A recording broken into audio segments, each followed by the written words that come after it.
আপনি যদি তারপরেও কষ্ট পান তাহলে তো আমার দূরে যাওয়া আর কাছে থাকার মধ্যে কোনো পার্থক্যই নেই। না না, আমি কিন্তু রেডি। আপনারা রেডি তো?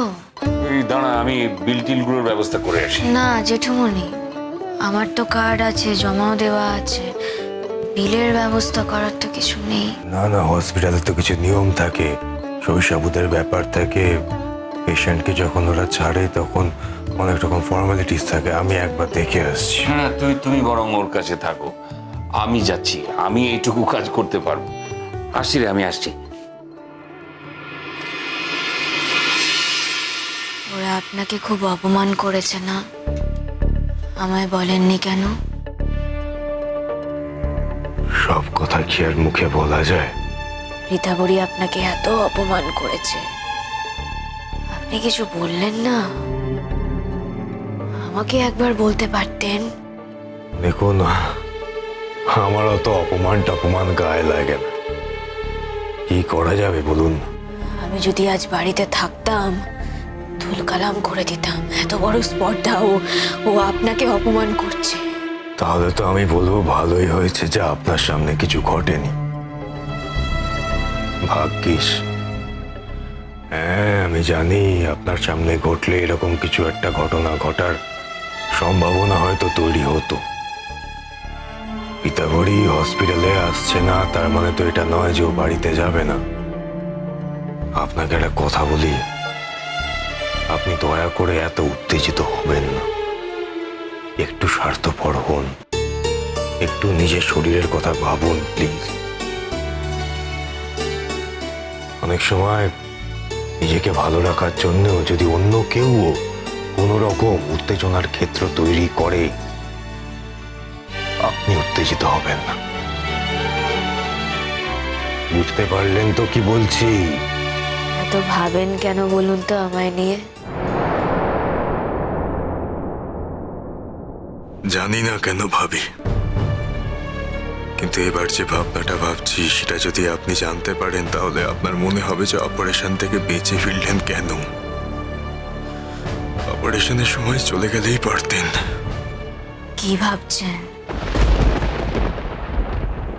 না, কিছু ভাবছি না। আপনি একটা প্রশ্ন করলেন না, সেটাই ভাবছিলাম। প্রশ্নের উত্তরটাই তো দিলেন না। সব প্রশ্নের উত্তর থাকে না, উত্তর দেওয়া যায়।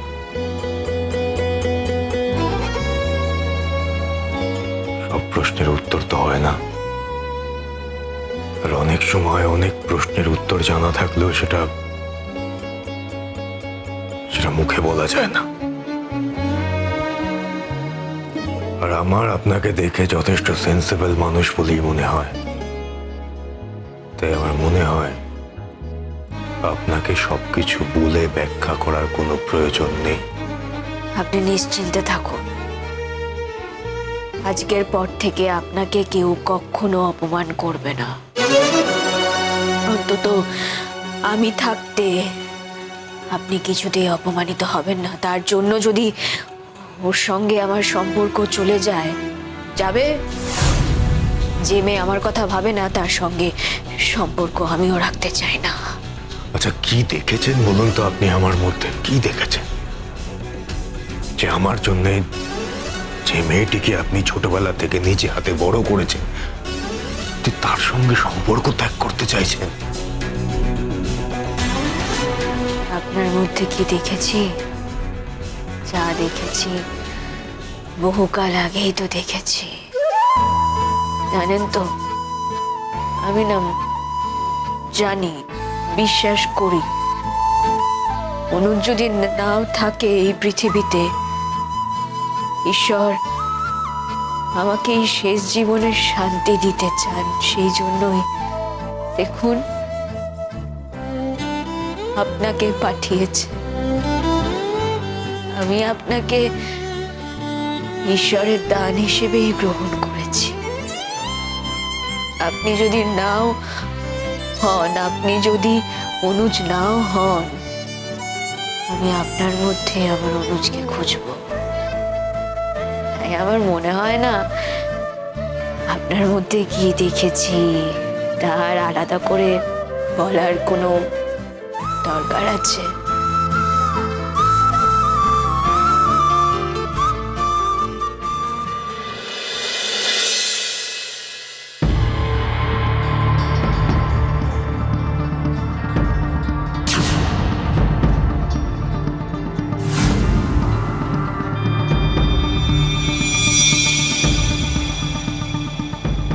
No, listen.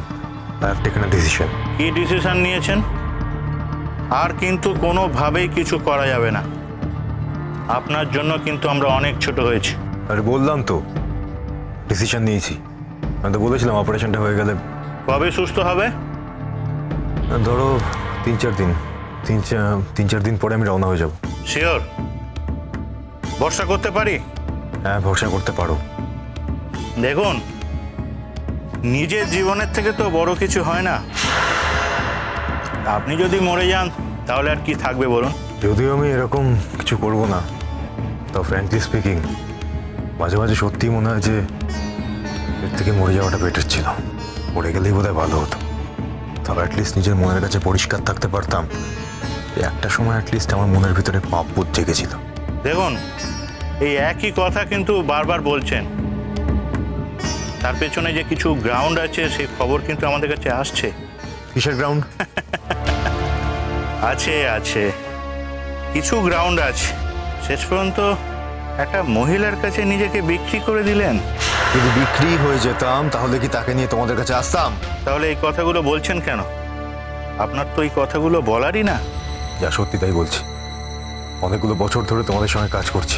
জানেন তো, সারা জীবন একসাথে কাজ করলেও কেউ কারোর বন্ধু হয় না। প্রয়োজন হলে আপনাকে মেরেই আমাকে বাঁচতে হবে। আরে হ্যাঁ, জানি এই এক কথা শুনতে শুনতে কান পচে গেল। এসবে কিছু যায় আসে না আমার। একটা কথা বলতে পারি, এই ভদ্রমহিলাকে নিয়ে গেল এই যে কতটা তোমাদের কথা শুনবে, তোমাদের হয়ে কাজ করবে, আমার সন্দেহ আছে। মনে হয় না কিছু হবে। কারণ যে কাজগুলো তোমরা ওনাকে দিয়ে করানোর চেষ্টা করবে, মনে হয় উনি ওগুলো না করে রাদার মৃত্যুবরণ করতে অনেক বেশি কমফোর্টেবল। আরে রাখুন, এরকম কথা অনেকেই বলে। মৃত্যুবরণ করবে না। ওর আমলের অনেক ফাইল আছে ওর কাছে, অনেক কেস আছে। ও লোককে অকারণে এমন চার্জশিট দিয়েছে যে তাদের জেলও হয়ে গেছে। আরে এখন তো উনি আর ওই প্রফেশনেই নেই। এখন কি করতে পারবেন উনি? আপনি তো জানেন কি করবার জন্য ওকে ডাকা হয়েছে। বারবার এক কথা কেন বলেন? ওর অনেক গুডউইল আছে। ওর এমন লোক আছে যে একটা ফোন করলে ওর সঙ্গে দেখা করতে চাইবে। আমাদের ফান্ডের দরকার। ওকে ভাঙিয়ে আমরা কিছু টাকা তুলব। এই তো ব্যাপার। হ্যাঁ, কি মনে হয় তোমাদের আমি জানি না সেটা? আপনি জেনেও যদি না জানার ভান করেন তাহলে আর কি করা যাবে বলুন? আমি জেনে না জানার ভান করছি না। আমার ধারণা এই কাজটা ওনাকে দিয়ে করানো যাবে না। সেটা আমাদের উপর ছেড়ে দিন না। আর তা যদি সম্ভব না হয়, সম্ভবটা আপনি করাবেন। ভালোবাসায় সব সম্ভব হয়। শুনছি আপনার সঙ্গে নাকি একটু এদিক ওদিক হয়েছে। শুনেছ? হ্যাঁ শুনছি, বুঝতে পারছি। It's good. কাজের জন্য এদিক ওদিক যাওয়ার দরকার আছে। আমাদের বস এটাকে অ্যাকসেপ্ট করেছেন। আপনি তো ভালো করে জানেন। দরকার হলে প্রেমের অভিনয় করবেন, দেখবেন সত্যিকারের প্রেম করে ফেলবেন না যেন। আরে কি রে, শুনতে পাচ্ছিস না নাকি? পম্পি পাত্তাই নেই। হ্যাঁ বলো। এতক্ষণে আসার সময় হলো তোমার? হ্যাঁ, কখন থেকে ডাকছি। দাদাবাবু কোথায় রে? ওই দাদাবাবুকে একটু ডেকে দে তো। আমি দাদাবাবুকে দেখিনি। আর সকাল থেকে আমার কি একটাই কাজ নাকি? এই দাঁড়া, বাড়তি কথা একদম বলবি না। আমি বাড়তি কথা পছন্দ করছি না। गुड्डी गुड्डी